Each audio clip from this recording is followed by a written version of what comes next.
علی محمد و علی اجمعین واللعنۃ الدائمۃ علی اعداء محمد و آل محمد اما بعد وفقنا اللہ و ایاکم للعلم والعمل الصالحین انشاءاللہ تعالی۔ ایک مرتبہ درود پڑھیں گے سارے مل کے۔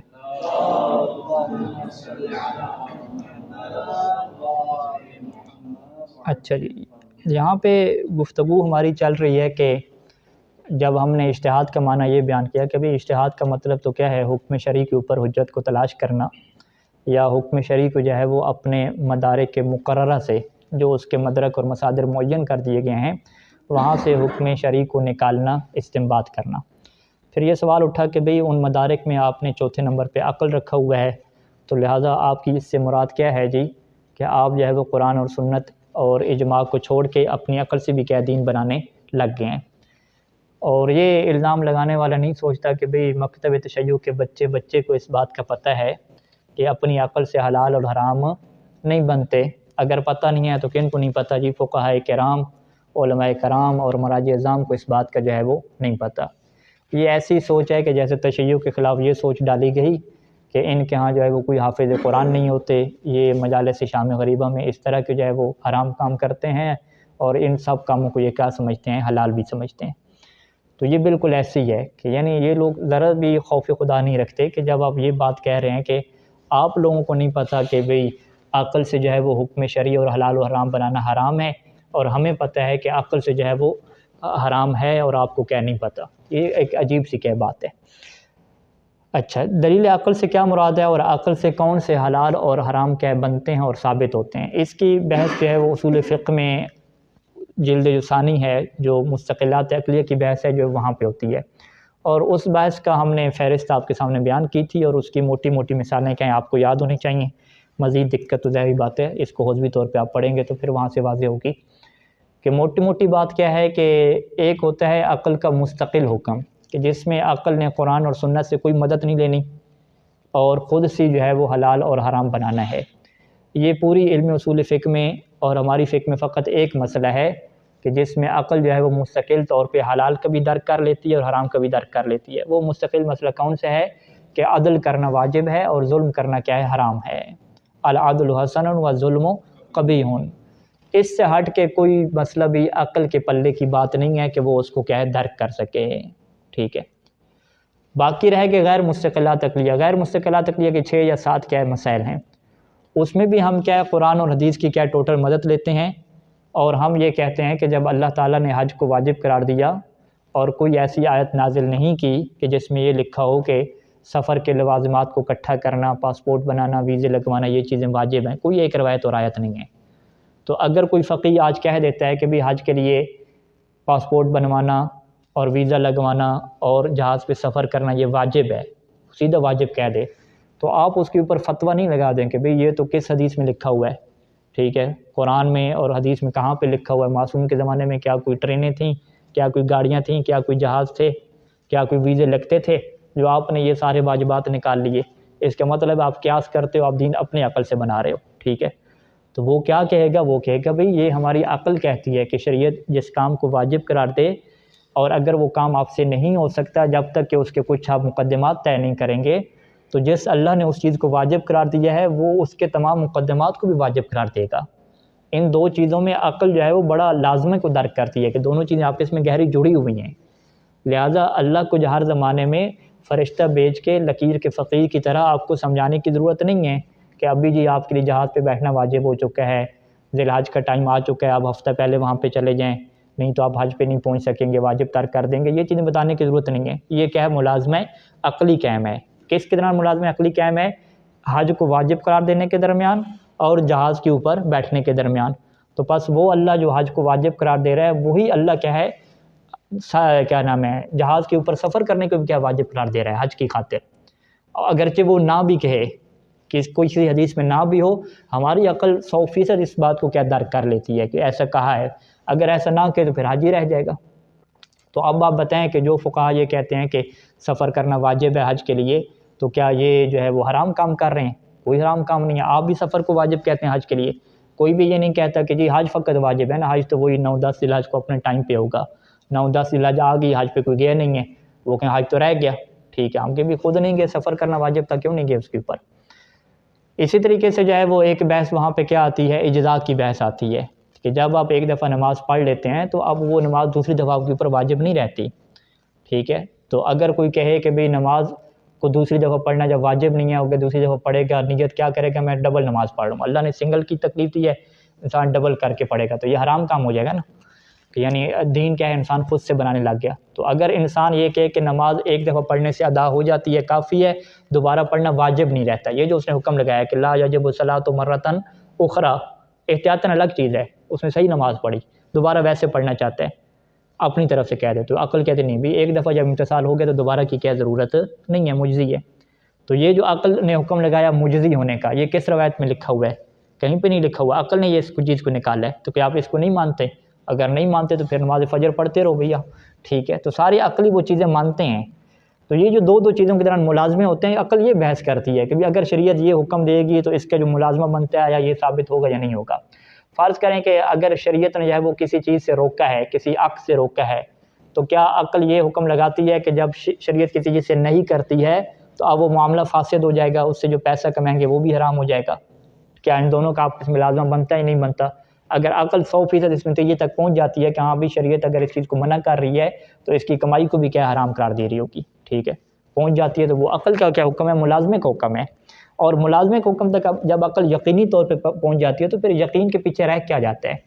یقین تو انسان کے لیے کیا حجت ہے، ٹھیک ہے. اب آپ کہیں کہ میں اپنے یقین کو نہیں مانتا، مجھے یقین ہے کہ اس گلاس میں کیا ہے، شراب ہے، ٹھیک ہے، میں نہیں پیوں گا. تو آپ کہیں یقین کی وجہ سے تو آپ کے اوپر کیا آتے ہیں؟ شرعی احکام آتے ہیں. تو یہ یقین اور قطع انسان کا کیا ہوتا ہے؟ حجت ہوتا ہے. یہی چیزیں ہیں. اس کے اندر یہ چیز نہیں ہے کہ آپ کہیں کہ انسان بیٹھا رہے اور خود سے کیا حلال و حرام بنانے لگ جائے، نہیں، وہ ہمیشہ قرآن و حدیث سے حکم اٹھائے گا اور کہے گا کہ اللہ کے اس حکم میں اور اس کے مقدمہ میں، یا جو ہے وہ اس کی ضد کے حرام ہونے میں، یا اس کی وجہ سے معاملہ آپ کا باطل ہو جائے گا، اس میں کیا جوڑ ہے، باقاعدہ دو چیزیں جڑی ہوئی ہیں، لازم و مرزوم ہے. لہٰذا اگر اللہ ایک کے کہہ دے فقط، آل محمد فقط ایک چیز کو بیان کر دیں تو دوسری خود بخود کیا اس کے ساتھ آ جائے گی، کیونکہ دوسرا اس سے جدا ہونے والی چیز نہیں ہے. اس سے کیا کہتے ہیں کہ ملازمہ دو چیزوں کے درمیان ثابت ہے یا ثابت نہیں ہے.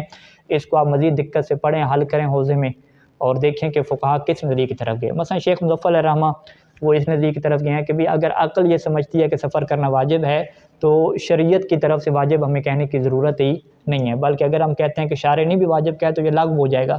لہٰذا شارع وہاں پہ واجب نہیں کہے گا، فقط یہ حکم عقلی رہے گا، ہم اس کو شرعی واجب ہی نہیں کہیں گے. یعنی بہت سارے فقہا اس بات کے قائل ہوئے ہیں کہ مقدمۃ الواجب میں جو مقدمہ کا وجوب ہے، وجوب شرعی ہوتا ہی نہیں ہے. جب وہ شرعی اسے واجب ہی نہیں کہہ رہے، وہ فقط ایک عقلی تقاضا کہہ رہے ہیں، عقلی واجب کہہ رہے ہیں، تو اس کو دین بنا ہی نہیں رہے، تو آپ اس کے پیچھے پھر کیوں پڑے ہوئے ہیں، ٹھیک ہے، خامخواہ. اچھا، اس کے بعد جو ہے وہ آپ جب آتے ہیں اصول مظفرہ میں مباحث حجت میں، اور وہاں پہ دلیل عقلی کا بحث کا مطالعہ کریں گے، تو وہاں پہ آپ پڑھیں گے کہ شیخ مظفر الرحمٰن نے کہا کہ بہت سارے جو اصولی حضرات ہیں انہوں نے جو ہمارے اوپر اعتراض کیے، تو یہ اصل بات ہی واضح نہیں ہو سکی کہ ہماری عقل سے کیا مراد ہے اور وہ جس عقل کے خلاف بات کر رہے ہیں ان کی کیا مراد ہے.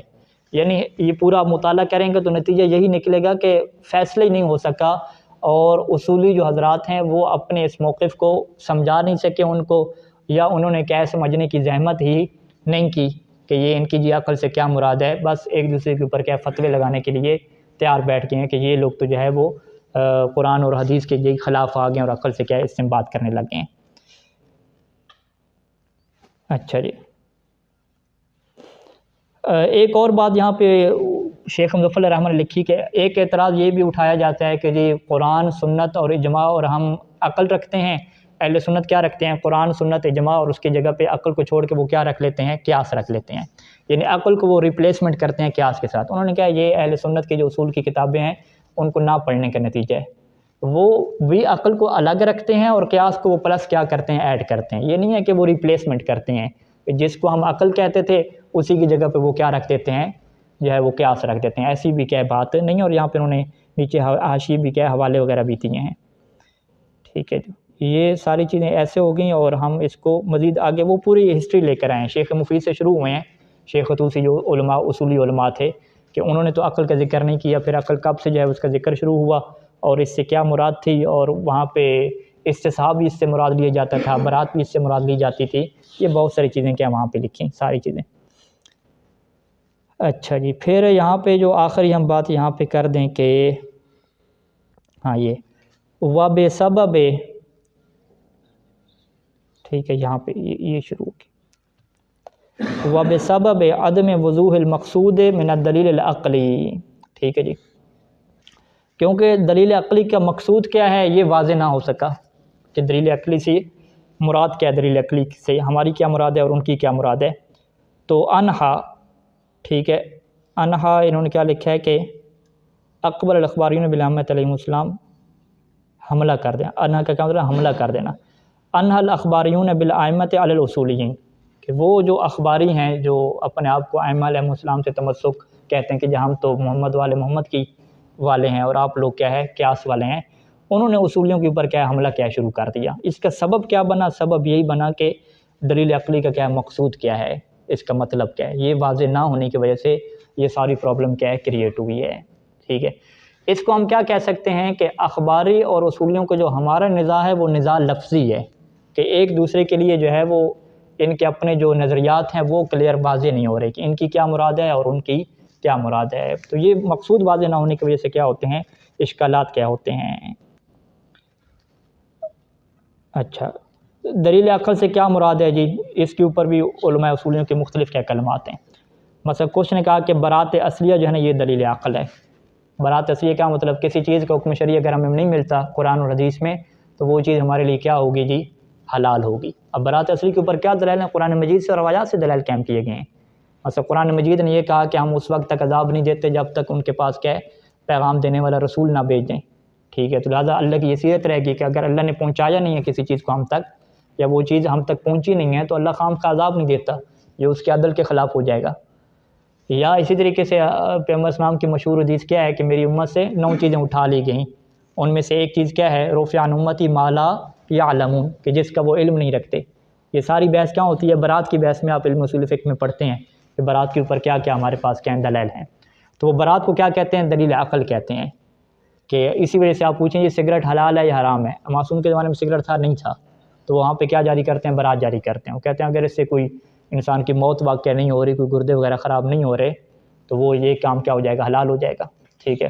فیس بک چلانا حلال ہے یا حرام ہے؟ معصوم کے زمانے میں فیس بک کیا نہیں تھا۔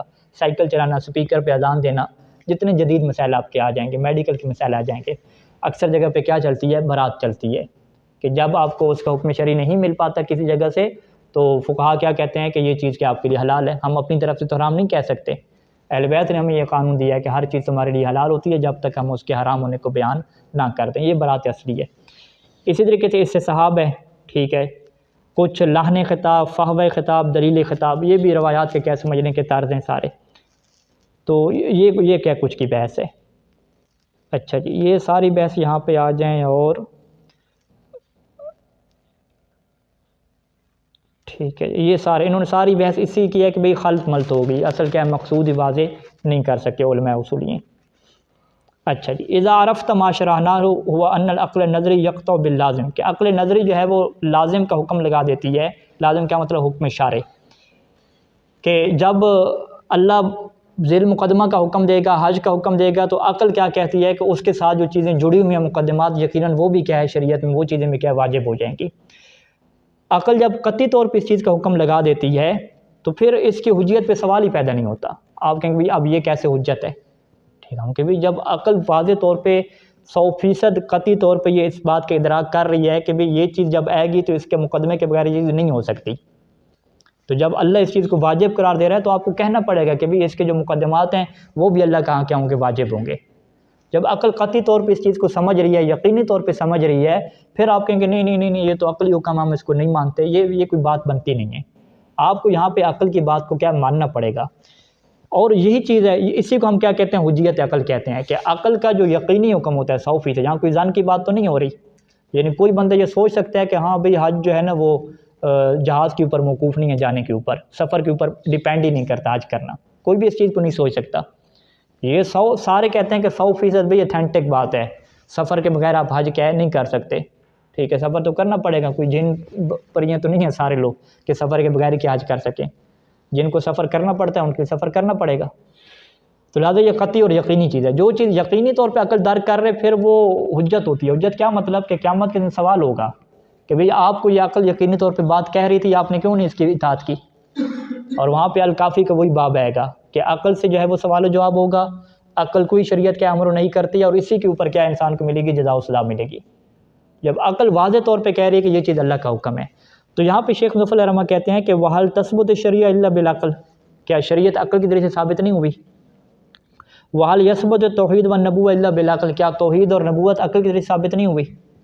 ٹھیک ہے۔ وَإِذَا سَلَخْنَا أَنفُسَنَا عَنْ حُكْمِ الْعَقْلِ، اگر ہم اپنے آپ کو حکم عقل سے نکال دیں، یہ شریعت کا کوئی حکم جو ہے وہ عقل سے ثابت نہیں ہوگا، تو پھر فَكَيْفَ نُصَدِّقُ بِرِسَالَةٍ، ہم رسالت کی کیسے تصدیق کریں گے، شریعت کے اوپر کیسے ایمان لے آئیں گے، ہمارے عقائد کہاں پہ جائیں گے سارے کے سارے؟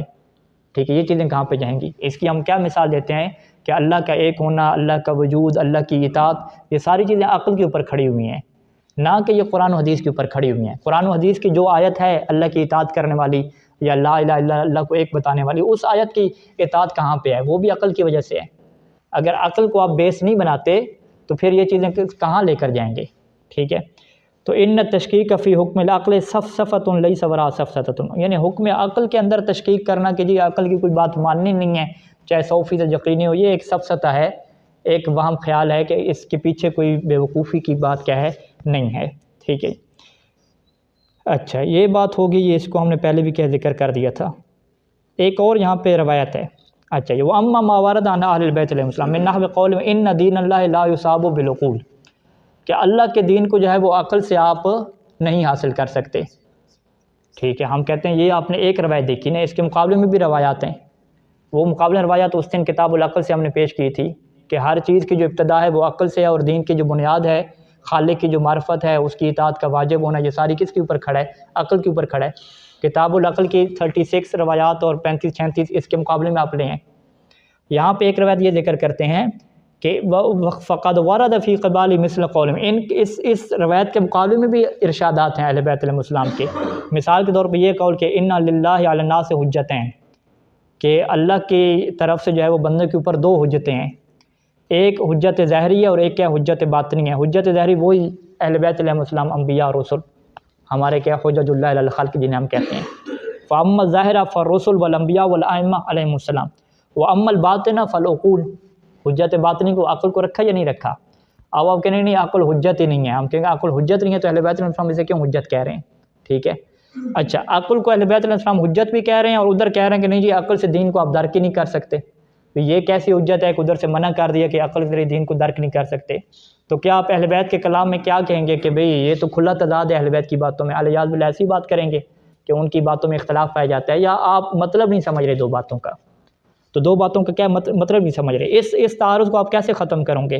اس تعارض کو ایسے آپ ختم کریں گے کہ عدم و استقلال العقل فی ادراک الاحکام و مدارکہا فی قبال الاعتماد علی القیاس والاستحسان لانہا واردۃ فی ھذا المقام، اے ان الاحکام و مدارک الاحکام لا تساو بالعقول بالاستقلال وہو حق کما شرحناہ سابقا۔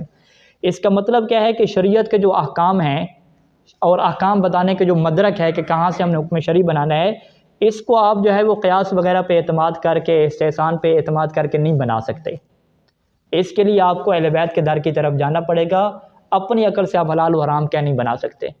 اور یہ وہی حدیث ہے جو ہم نے آپ کے شروع میں بیان کی تھی کتاب العقل میں، کہ خالق اور مالک کو پہچان لیا، یہ بھی پہچان لیا کہ وہ ہم سے چاہتا ہے بہت ساری چیزوں سے نفرت کرتا ہے، لیکن اگلے مرحلے پہ آ کے عقل رک گئی، کیا وہ کون سی چیزیں ہیں جن میں ہم نے اطاعت کرنی ہے، کون سی چیزیں ہیں جن میں ہم نے بچنا ہے۔ اب یہاں پہ اہل بیت نے کیا حکم دیا کہ آپ کو سیکھنا پڑے گا، یہاں پہ عقل نہیں چلے گی، آپ کو سیکھنا پڑے گا۔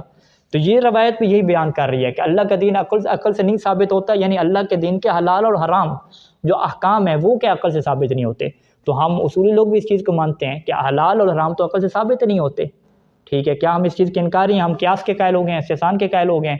پوری اصول فقہ میں پورا باب موجود ہے قیاس کا، قیاس کی کیا ہے رد کے اوپر، قیاس کو کیا باطل ثابت کیا، قیاس مقیس علیہ، قیاس کی شرح، اس کے اوپر دلائل دیے باطل ہونے کے اوپر، اس کے حرام ہونے کے اوپر۔ تو ہم قیاس کو بھی نہیں مانتے، استحسان کو بھی نہیں مانتے۔ ومن المعلوم ان مقصود من يعتمد على الاستحسان في بعض صورت هو دعوى ان للعقل يدرك الاحکام مستقلا ويدرك ملاقاتها، یعنی جو بندہ استحسان کے اوپر عمل کرے، استحسان یعنی کوئی چیز اچھی لگ جانا، مجھے یہ اچھا لگ رہا ہے کہ اللہ کے ہاں جب بندہ جائے تو عاجزی کے طور پہ ہاتھ کیا نماز میں باندھ لے، یہ مجھے اچھا لگ رہا ہے۔ تو جو بندہ استحسان کے اوپر عمل کرتا ہے اس کا یہ دعویٰ ہے کہ عقل کے پاس مستقل کیا صلاحیت ہے کہ وہ اللہ کا حلال و حرام کیا سمجھ سکتی ہے، اس کا معیار کیا سمجھ سکتی ہے، جبکہ ہمارے ہاں کیا کوئی ایسا دعویٰ نہیں ہے. ٹھیک ہے جی. حاضی امور لا تصاب الا من طریق سماع میں مبلغ الاحکام، یہ ہمارا دعویٰ ہے کہ یہ جتنے حلال حرام ہیں یہ جو احکام کو پہنچانے والے ہیں اسی کی کیا ہے طرف سے ہمیں ملیں گے، باقی چیزوں سے کیا نہیں ملیں گے. ٹھیک ہے جی. باقی جو اللہ کہا کہ جی عقل جو ہے وہ حجت ہے، عقل حجت ہے کیا مطلب؟ یعنی حجت باطنی ہے، وہ یہ طے کرے گی کہ بھئی کون سی دلیل بن سکتی ہے اور کون سی دلیل نہیں بن سکتی. لہٰذا آپ کون سی روایت کو لیں گے، کون سی روایت کو نہیں لیں گے، آیا یہ بات دلیل بنتی ہے نہیں بنتی، اس کے اوپر اعتماد کرنا ہے نہیں کرنا، یہاں پہ عقل کا کیا کام ہے. اسے کیا کہتے ہیں کہ دلیل کی دلیلیت آیا بنتی ہے یا نہیں بنتی، یہ عقل فیصلہ کرے گی. عقل کو کیا ہے یہاں پہ ایک سرپرستی کرے گی. آپ عقل کو کیا کہہ سکتے ہیں کہ عقل جو ہے وہ ہر چیز کی سرپرستی کرے گی، کہ کسی بھی روایت سے کوئی بھی قرآن مجید کے آیت سے کوئی معنی آپ نکال رہے ہیں تو عقل وہاں پہ آپ کو چیک اینڈ بیلنس کر کے دے گی کہ یہ کہیں زن تو آپ نہیں کر رہے، کہیں وہم کے اوپر تو آپ عمل نہیں کر رہے، کہیں ایسے تو آپ جو ہے خام خواہ چیزیں نہیں جوڑ رہے، کوئی خطابت تو آپ نہیں کر رہے، یا باقاعدہ کوئی آپ دلیل دے رہے ہیں، کہیں آپ قیاس تو نہیں کر رہے. یہاں پہ آ کے عقل جو ہے وہ انسان کے ضمیر کے اندر کھڑی ہوگی اور اس کو فیصلہ کر کے دے گی کہ یہ چیز قیاس ہے، یہ چیز وہم ہے، یہ چیز ظن ہے، یہ چیز یقینی ہے، یہ چیز کیا ہے تمہاری اپنی خواہش ہے، یہ چیز تمہاری خواہش نہیں ہے بلکہ یہ دین ہے، یہ فیصلے کرے گی. تو یہ حجت باطنی ہے کہ وہ باطن میں رہ کے آپ کو کیا سارا گائیڈ کرے گی، وگرنہ وہ حلال اور حرام بنا کے نہیں دے گی. ٹھیک ہے. تو یہ سوال کیا ہو جائے گا کہ بھئی اصولی لوگ عقل کو حجت مانتے ہیں، جبکہ اہل بیت علیہ السلام کا کیا فرمان ہے کہ ان دین اللہ لا یصاب بالعقول. آپ اس کا کیا جواب دیں گے؟ اس کے اوپر آپ نے کیا تیار کرنا ہے؟ ایک مضمون تیار کرنا ہے. وہ آپ اسی شیخ مظفر الرحمن کے مضمون کو پڑھ لیں اور اس کے ساتھ جو عقل کی حجیت کے اوپر روایات ہیں ان کو آپ جمع کر لیں، دونوں کو آپ جوڑیں، پہلے ان کا ٹکراؤ بنائیں، پھر ان کی صحیح شرح کریں. آپ شرح کیا کریں گے اس کی کہ حلال اور حرام کو درک کوئی بھی نہیں کر سکتا مستقل طور پہ، عقل کے پاس یہ اتھارٹی ہے بھی نہیں، اور اصولی بھی اس چیز کو مانتے ہیں. انہوں نے کوئی دعویٰ نہیں کیا کہ قرآن و حدیث کو چھوڑ کے ہم عقل سے کیا حلال حرام بنا لیں گے.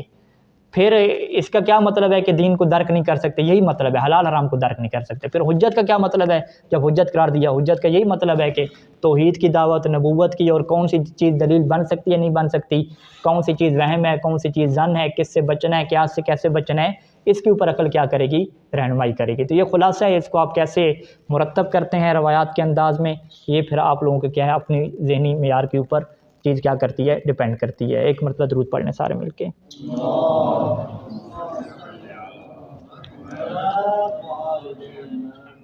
اچھا، اب یہاں پہ ایک آخری نقطہ، اس سے کیا یہ بحث مکمل ہوگی کہ یہ جو آپ نے کہا کہ استنباط ہوتا ہے، ٹھیک ہے، یہ سید سستانی نے لکھا کہ استنباط، اجتہاد کا کیا مطلب ہے؟ استنباط کیا مطلب؟ نکالنا، کہ حکم شرعی کو کیا ہے نکالا جاتا ہے. تو اس کا مطلب کیا ہے کہ روایات میں حکم شرعی جو ہے وہ ہوتا نہیں ہے، آپ نکالتے ہیں. ٹھیک ہے، ہم کیا ہوگا تو نکالیں گے نا. پھر نکالنے کیا مطلب کہ روایت اور ہے، حکم شرعی کیا اور ہے. ہم کہتے ہیں ایک ہے، بس ہم نے روایت سے سمجھا ہے. اس کا کیا مطلب ہو سکتا ہے؟ اس کا ایک یہ مطلب ہو سکتا ہے کہ اہل بیت علیہ السلام نے ہمیں کلی قوانین دیے ہیں، اصول دیے ہیں، ہم نے اس سے کیا نکالنی ہے؟ جزیات نکالنی ہیں. یعنی یہ کتاب ہمارے پاس کیا ہے وہ وسائل الشیعہ، ہم اس میں ایک روایت سرچ کرتے ہیں اصول کی. اصول یعنی پرنسپلز اور قوانین جو ہے وہ اہل بیت علیہ السلام ہمیں عطا کرتے ہیں. اس طرح کی روایات ہمارے پاس وارد ہوئی ہیں علینا الاصول کی.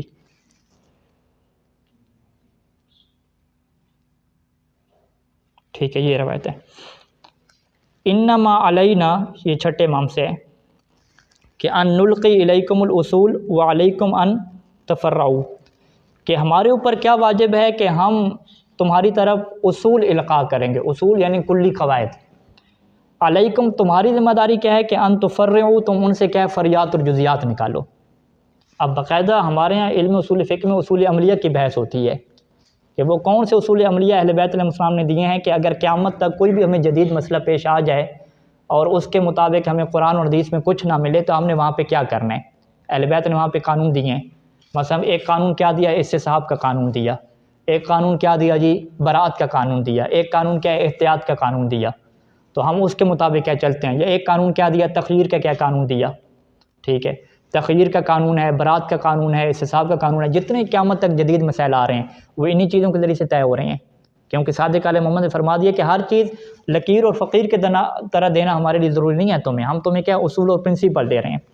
اسی طریقے سے یہی روایت امام رضا علیہ السلام سے بھی ہے. اللہم صلی اللہ علیہ ٹھیک ہے، علینا القاء الاصول و علیکم التفریع، کہ ہماری ذمہ داری کیا ہے، اصول القاء کر دیں گے، تفریع کیا تم کرتے رہنا آگے سے۔ تو اس کا مطلب ہے کہ بالکل لکیر کے فقیر کی طرح کا یہاں پہ سیٹ اپ نہیں چل رہا۔ اہل بیت علیہ السلام نے باقاعدہ کیا ہے اصول کے ذریعے سے چیزوں کو نکالنا اور انہیں کیا ہے آگے لے کر چلنا، اس چیز کی کیا ہے تعلیم دی ہے۔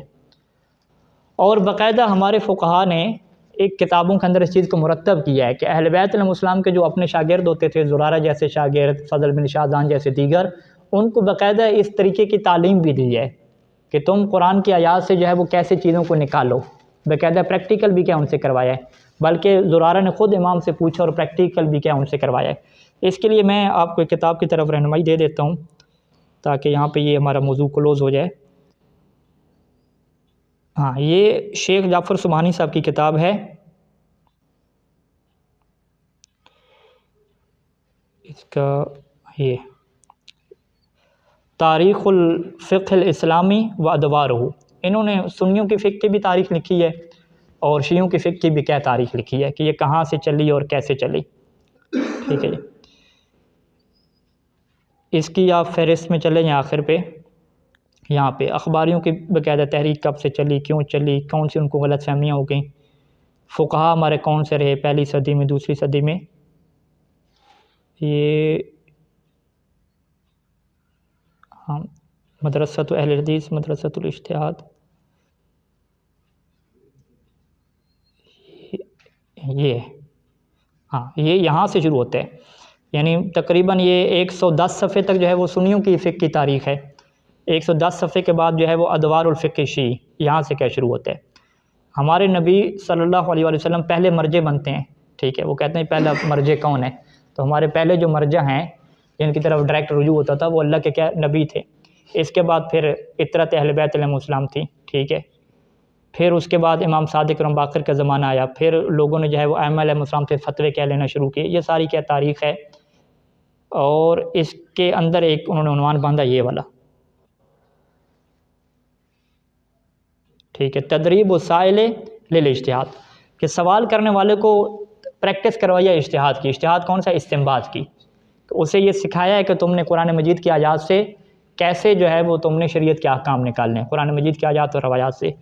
یہ صفحہ نمبر کیا ہے، 188 پہ کیا ہے اس کی گفتگو ہے۔ ہم یہاں سے ایک ادھی کیا روایت پڑھتے ہیں، ہاں یہ ہے، اچھا جی، یہ ایک ہے اور یہ دوسری ہے، ٹھیک ہے، دوسری روایت ہم پڑھ سکتے ہیں۔ سال عبد العالی مولا آل عصام الامام صادق علیہ السلام عن کیفیت المسح علی الظفر الذی صاب الجرح وجعل علیہ جبیرۃ۔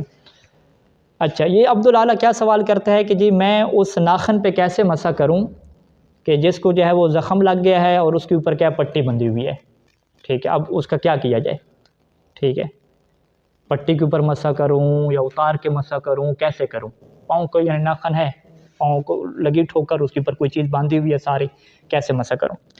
قال ھذا واشباہ یعرف من کتاب اللہ، کہ یہ چیز واشباہ اور اس طرح کے سارے مسئلے، کہ آج تمہاری پاؤں کی اس انگلی کا ناخن ٹوٹا ہے، کل تم آؤ گے کہ یہ چھوٹی انگلی کا ٹوٹا ہے، پھر تم کہو گے کہ یہ اوپر والا حصہ کیا ہے، ہڈی ٹوٹ گئی ہے، ٹھیک ہے، کہا کہ یہ اور اس جیسے جتنے بھی احکام ہیں یعرف من کتاب اللہ، وہ اللہ کی کتاب سے تمہیں معلوم ہو جائیں گے، کیونکہ اللہ نے یہ قانون دیا، اسے قید حرج کے نام سے فقہا نے کیا لکھا کہ ما جعل علیکم فی الدین من حرج، قرآن مجید کی آیت ہے کہ دین میں جو ہے وہ حرج نام کی چیز نہیں ہے، کہ شریعت کہے کہ یہ پٹی اتارو، پٹی اتار کے اس کے اوپر مسح کرنا ہے، چاہے شدید قسم کی تکلیف ہو، درد ہو، انفیکشن ہو جائے، تم نے جو ہے مسح پٹی اتار کے کرنا ہے، ایسا نہیں ہے، یہ قرآن نے قانون دے دیا۔ تو امسح علی المرارہ، اسی پٹی کے اوپر تم کیا کرو، مسح کرو، ٹھیک ہے۔ تو فقد اوضح للسائل کیفیت الاستنباط ورد الفرع الی الاصل، تو سائل کے لیے واضح کیا کہ تم نے استنباط کیسے کرنا ہے اور فرق و اصل کی طرف کیا ہے کیسے پلٹانا ہے۔ اور باقاعدہ یہاں پہ اصحاب سوال بھی کیا کرتے تھے کہ مولا آپ ہمیں بتائیں کہ یہ چیز آپ نے کیسے جو ہے وہ نکالی ہے، جیسے زرارہ جو ہے فقیہ ہے، یہ اس طرح کے اس کے بڑے سوالات ہیں۔ قد سأل زرارہ الامام صادق علیہ السلام عن مقدار المسح، یعنی امام صادق علیہ السلام سے زرارہ نے سوال کیا کہ یہ جو مسح کرنا ہے اس کی مقدار کے مطابق آپ بنائیں، یعنی اہل سنت والوں نے کیا کہا پورے سر کا مسح کرنا ہے نا، قرآن میں کیا آیا سر کا مسح کرو، تو اہل بیت علیہ السلام نے کیا قانون دیا تھا کہ جی سر کے فقط اگلے حصے کا مسح کرنا ہے، پورے سر کا نہیں کرنا۔ تو فقال لہو، زرارہ امام سے کیا کہتا ہے کہ الا تخبرنی من این علمت وقلت ان المس ببعض الراس وبعض الرجلین، کہ کیا آپ مجھے نہیں خبر دیں گے کہ آپ کو یہ بات کہاں سے پتہ چلی، کیسے آپ نے یہ نکالا قرآن سے کہ جی مسح جو ہے وہ بعض سر کا کیا جاتا ہے اور پورے سر کا نہیں کیا جاتا، اور اسی طریقے سے پاؤں میں بھی آتے ہیں تو پورے پاؤں کا مسح نہیں کیا جاتا اوپر نیچے سے، بلکہ فقط کیا اوپر والے سے کا کیا جاتا ہے، یہ آپ نے کہاں سے چیز نکالی؟ یعنی یہ اس سے پتہ ہے زرارہ کو کہ حکم شرعی یہ شریعت کا ہے، لیکن وہ تھوڑا آگے جا رہے ہیں، اسے کیا کہتے ہیں ایڈوانس جانا، کیونکہ آپ ہمیں بتائیں آپ نے چیزیں کہاں سے سیکھیں، کیسے نکالی، ہمیں وہ طریقہ تعلیم دیں۔ فضاحکہ، تو امام علیہ السلام مسکرائے، یعنی امام غصے نہیں ہوئے، امام نے کہا بھی تم کیا بدتمیزی کرو، ہم نے آرڈر دے دی تو بس جاؤ تم چھٹی کرو، نہیں، باقاعدہ امام نے کیا اسے پہ تعلیم سکھائی۔ وقال یا زرارہ قال رسول اللہ صلی اللہ علیہ وآلہ وسلم ونازل به الکتاب عن اللہ عز وجل، کہ اللہ کے رسول کا بھی یہی فرمان ہے، قالہ، یعنی اللہ کے رسول نے بھی یہی فرمایا ہے، اور قرآن مجید کی آیت بھی ہے، دو جگہ سے میں تمہیں سکھاتا ہوں۔ فغسلوا وجوہکم، یہاں پہ کیا حکم دیا؟ فغسلوا وجوہکم، چہرے کو دھو لو، تو ہم نے اس سے کیا سمجھ لیا کہ پورے چہرے کو دھونا کیا واجب ہے، لہذا کچھ بھی کیا رہنا نہیں چاہیے، ٹھیک ہے، اس سے کیا کہتے ہیں جی اطلاق سے تمسک کرنا کسی چیز سے۔